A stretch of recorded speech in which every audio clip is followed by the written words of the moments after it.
Hey, St. Louis, it's me, Nate Johnson. I hope that you're all doing well and having a great week. Let's talk about them kids. Millennials, the largest generation in America, are now between the ages of 26 and 41 years old.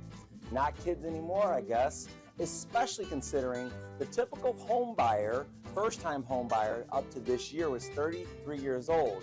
And the National Association of Realtors actually just released their latest profile of home buyers and home sellers, which shows that the average age of a first-time home buyer has risen from 33 years old to 36 years old. That's quite a leap. And we know that market conditions have certainly played a role in why that is occurring. At about 80 million strong, millennials currently make up about 43% of home buyers in the U.S. Now, although some millennials initially got a bad rap as a generation, here's why I'm rooting for them. And in fact, they kind of still get that bad rap sometimes. And I think that that's because people sometimes confuse millennials with their Generation Z younger siblings. And I will say this, I think that when people are talking about these generations, those millennials, sometimes it's really more about a specific age group. So they sort of consider this particular age group. But as we just talked about, the age of this particular group, 26 to 41, man, you've got a lot of different things going on in your life when you're 26 years old than you do when you're 41 years old. So millennials, by the way, are the most educated generation in our nation's history, with nearly 40% of them having a bachelor's degree or higher.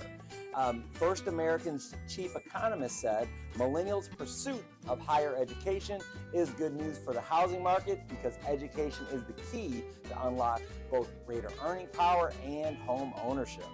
As of 2017, 56 million millennials were working, and that was more than Gen Xers as well as baby boomers. In fact, millennials have been the largest generation in the workforce since 2016. Millennials also have brought more diversity to the workplace. Millennial women, like Generation X women, are more likely to have jobs than prior generations. And with the Bureau of Labor reporting over 75% of millennial women in the workforce in 2020 and 45% of millennials holding minority status. That is a phenomenal change as we look at how our generations are developing. Because if we go back to 1950, less than 30% of women worked outside of the home. So now we're staring down 75%. If we look at our millennial age demographic, that's huge. Generational gaps can cause turbulence between people of different ages, but it's important to keep in mind what we can learn from each other, as well as what we can do for the next generations. Speaking of the next generations, Census Bureau data finds that Gen Z is already the most diverse generation to date, and while most of them are still school age, the oldest are enrolling in college, and they are entering the workforce at a significantly higher rate as well than millennials at a comparable age.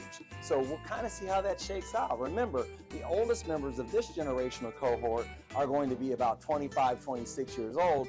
The youngest members are my daughter, like 13, you know, and somewhere in that neighborhood. So you've got a lot of different things going on with Gen Z. So it's gonna take us a little while to really determine what types of sensibilities they're going to have as they continue to age.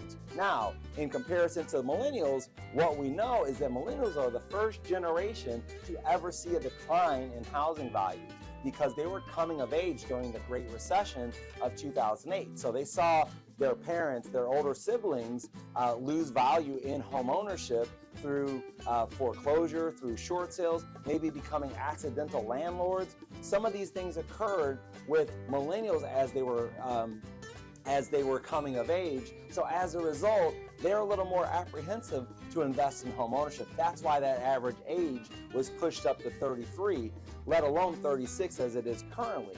Because if we go back about 40 years ago, the average age of a first-time home buyer was about 26 years old. So there's a lot of change there, and a lot of it has to do with millennials and what they saw in terms of as they were coming of age, and they thought differently about home ownership. Now, I think that we see that changing a little bit now as the rate of home value appreciation has skyrocketed over the last couple of years. not to be concerned because we're not going to have a repeat of 2008. I'm not going to get into all of the reasons for that today, but just know that there are a lot of fundamentals that are in place today that are much different than they were in 2008. So we'll talk about that on another day. Anyhow, I think we've got a lot to look forward with these generations and in the world of housing market and what they're going to do for our great society, because I am really rooting for especially our Gen Z population, because they're the youngest ones and they're the ones that have the opportunity to really make transformational change in how we live and work and care for each other. So I look forward to talking with you soon. Take care.